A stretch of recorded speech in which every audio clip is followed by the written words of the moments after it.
Why Germany won't get tough on Beijing even if it invades Taiwan. The German economy is even more dependent on China than it is on Russia. By Matthew Karnichnig. Berlin, Germany's Wagnerian foreign policy spectacle is moving east. Spoiler alert, it's even worse than the original. For months, Berlin has frustrated, red and raged, many allies with its one step forward, two steps back approach to confronting Russia over Ukraine. Yet that tortured episode is looking like little more than an overture to what's brewing in Asia, as tensions over Taiwan force Berlin to weigh how it would respond if Beijing tries to seize the island nation, which China considers a breakaway region. If that happens, the US and other Western allies would push for tough sanctions against China. Germany is unlikely to be among them, a course that could protect its export-driven economy, but damage both its own and Europe's international credibility. Asked Thursday whether Germany could afford to support sanctions in the event of a Chinese invasion, Chancellor Olaf Scholz dodged the question, while reprimanding German industry for ignoring the maxim to not put all your eggs in one basket. The question of our country's dependence in crucial areas concerning supply chains, raw materials and other things is a necessary element of our national security strategy, which we're working on at the moment, he added, without mentioning China by name.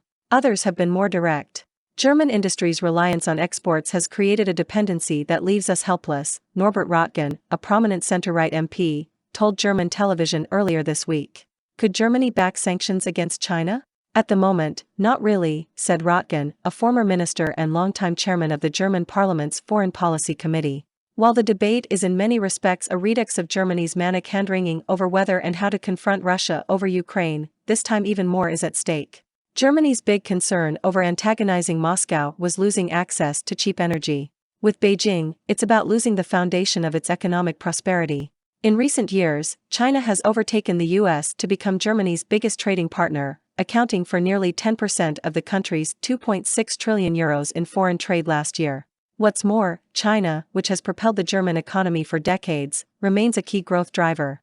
That's why reducing German industry's reliance on the country is easier said than done. The degree to which our prosperity is funded by China is extremely underestimated in this country, Volkswagen chief executive Herbert Diess said in a recent interview. Germany would look a lot different if we were to decouple.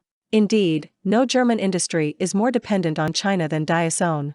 Every third car produced by German carmakers is sold in China. German carmakers also operate a substantial network of factories in China itself, producing 4.3 million cars there in 2021 alone. The German car industry, like the rest of the world, is watching the tensions between China and Taiwan with concern, said a spokeswoman for the industry's lobbying arm, known as the VDA. Panic might be a better word. VW's Diess, who is due to step down as head of Europe's largest automaker later this month, says that China is indispensable for the company's future. The picture is similar across other key German export sectors, from chemicals to machinery.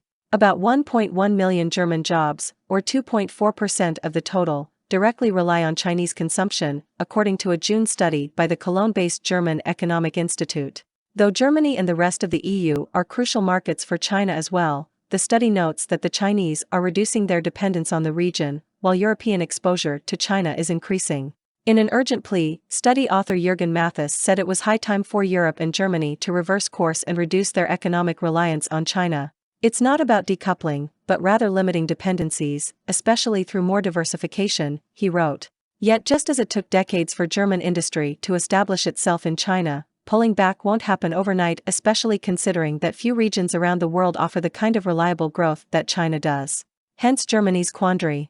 In the event of a Chinese invasion of Taiwan followed by massive Western sanctions, export and revenue declines as well. The suspension of deliveries out of China would lead to considerable economic losses in the EU and especially in Germany, Mathis concluded. Given that outlook, German support for substantial Western sanctions is doubtful.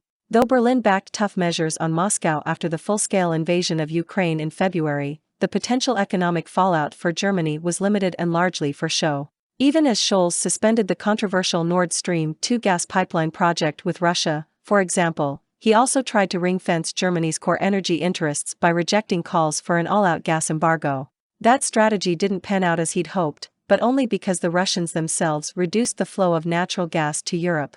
The ongoing gas shortage in Germany, which threatens to hobble key industrial sectors, will inevitably influence how the government responds to a potential Chinese invasion of Taiwan. With inflation high and energy prices showing no signs of falling, Germany can ill afford another hit to its flagging economy.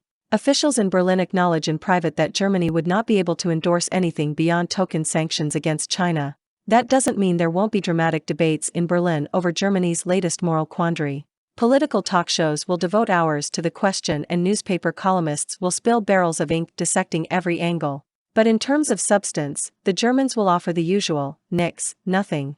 As they will be the first to test, any other course would hearken the country's economic Götterdämmerung. Laurenz Gurka contributed reporting.